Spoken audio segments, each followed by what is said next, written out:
Bismillahirrahmanirrahim. Hey guys, I'm your mathematics instructor, Engineer Taha Shahid. Today we are starting exercise 2.1 of second year. Chapter name जो है वो functions and limits है. Functions के हवाले से आप फर्स्ट ईयर में कुछ चीज़ें पढ़ कर आ चुके हैं. अब सेकेंड ईयर के अंदर उससे थोड़े से एडवांस लेवल की बात हो रही है. जो हमारे पास सबसे पहला सवाल यहाँ पर दिख रहा है, इसमें हमसे कहा जा रहा है identify the domain and range of the functions through following graph. हमें ग्राफ की मदद से बताना है कि इस फंक्शन की डोमेन क्या होगी और इसकी रेंज क्या होगी. मतलब हमें इस ग्राफ को देखते हुए ही डिसाइड करना है कि इसकी डोमेन क्या है और इसकी रेंज क्या है. तो बेटा अगर मैं इसके ऊपर आ जाऊं, हमारे पास जो क्वेश्चन नंबर 1 का पार्ट 1 है, इसके ऊपर ये हमारा कर्व बना हुआ है. अब हमें ये देखना है कि ये एक्स एक्सिस में कहां तक जा रहा है. एक्स एक्सिस अगर आप देखें तो ग्राफ हमारा -4 से लेकर 4 तक बना हुआ है. अगर मैं ग्राफ को इसके वर्टिकल एक्सिस को बढ़ा दूं, 4 से ऊपर चला जाऊं, तो ये ग्राफ इंक्रीज होता रहेगा और ये ओपन होता रहेगा, ये पैराबोलिक कर्व बनता रहेगा जितना आगे मैं बढ़ता चला जाऊं. तो मुझे ये दिख रहा है कि मैं x की वैल्यू बढ़ाता रहूंगा तो वैल्यू भी बढ़ती रहेगी, क्योंकि यहाँ पर तो ये तकरीबन 3.5 पर दिख रहा है, यहाँ पर भी ये तकरीबन -3.5 पे दिख रहा है पॉइंट. लेकिन जैसे जैसे मैं x4 डालूंगा तो ये वैल्यू बढ़ जाएगी, 5 डालूंगा और बढ़ जाएगी, 6 डालूंगा और बढ़ जाएगी, ये बढ़ती रहेगी. तो इसका मतलब ये है कि इस फिगर को देखकर मुझे अंदाज़ा हो रहा है कि जो इसकी डोमेन है वो हमारे पास क्या होनी चाहिए. तो इसकी डोमेन होगी all real numbers, capital R से हम इसकी डोमेन को रिप्रेजेंट करेंगे. रेंज हम किसको कहते हैं? जो फंक्शन का आंसर आता है उसको रेंज कहा जाता है. डोमेन क्या है? क्या चीज़ हम रख सकते हैं, और रेंज क्या है? क्या हमें मिल सकता है. रेंज हमेशा किसको कहते हैं? y को कहते हैं फंक्शन में. तो यहाँ पर y एक्सेस को देखें, फंक्शन कहाँ से कहाँ तक जा रहा है. तो फंक्शन जो बन रहा है आपका वो कहाँ से कहाँ तक बन रहा है? वो फंक्शन आपका बन रहा है कहाँ पर? पॉजिटिव y एक्सेस में बन रहा है. यहाँ पर पॉजिटिव y एक्सेस की बात हो रही है, पॉजिटिव y की बात हो रही है. और फंक्शन जो शुरू हो रहा है हमारा वो यहाँ 0 से शुरू हो रहा है. 0 से शुरू होने के बाद ये फंक्शन इंक्रीज होता जा रहा है.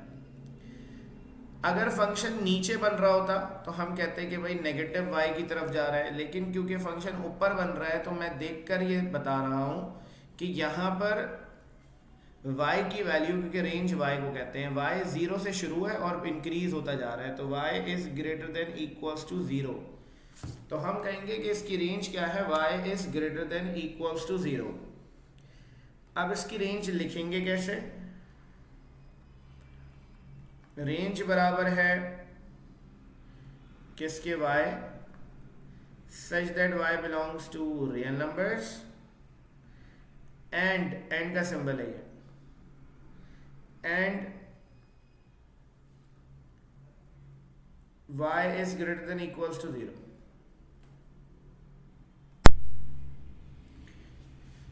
अच्छा, जो नेक्स्ट क्वेश्चन है हमारे पास, जिसमें बात कही जा रही है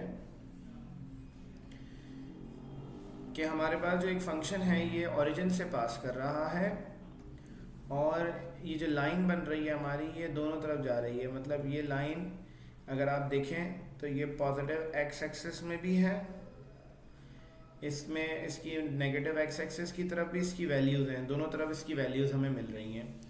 तो इट मीन्स कि इसकी डोमेन भी x, क्योंकि x की वैल्यू डोमेन कहलाती है, इसकी डोमेन भी रियल नंबर्स होंगी. मतलब इसकी हम y की वैल्यू की बात करें तो y इंक्रीज भी हो रहा है, पॉजिटिव में भी जा रहा है y, और y नीचे भी जा रहा है, मतलब नेगेटिव में भी जा रहा है. तो y पॉजिटिव और नेगेटिव दोनों तरफ हमें यहाँ पर मिल रहा है. तो इसका मतलब ये है कि दोनों तरफ जा रहा है, तमाम वैल्यूज़ मिल रही हैं, तो इसकी रेंज भी ऑल रियल नंबर्स होगी. सेकंड पर आ जाते हैं. तो सेकंड में अगर आप देखें तो x जो है वो 0 से शुरू हो रहा है, मतलब, और x फंक्शन इस तरफ जा रहा है, मतलब पॉजिटिव x में सारी वैल्यूज जा रही हैं 0 से. ठीक है. तो इसका मतलब ये है कि इसकी x की जो वैल्यू है वो 0 से बड़ी भी है और 0 के बराबर भी है। तो इसकी जो डोमेन है वो अब रियल नंबर्स नहीं होंगी ऑल, क्योंकि ऑल रियल नंबर्स का मतलब है कि नेगेटिव साइड पर भी होती।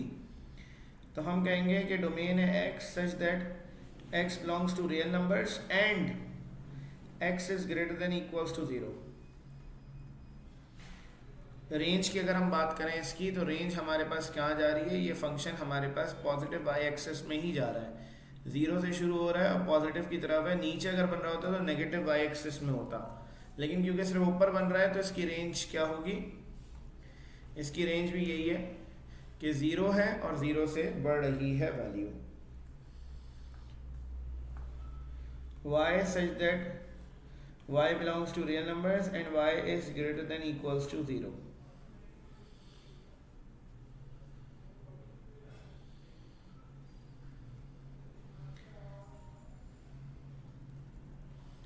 नेक्स्ट फंक्शन पे आ जाते हैं।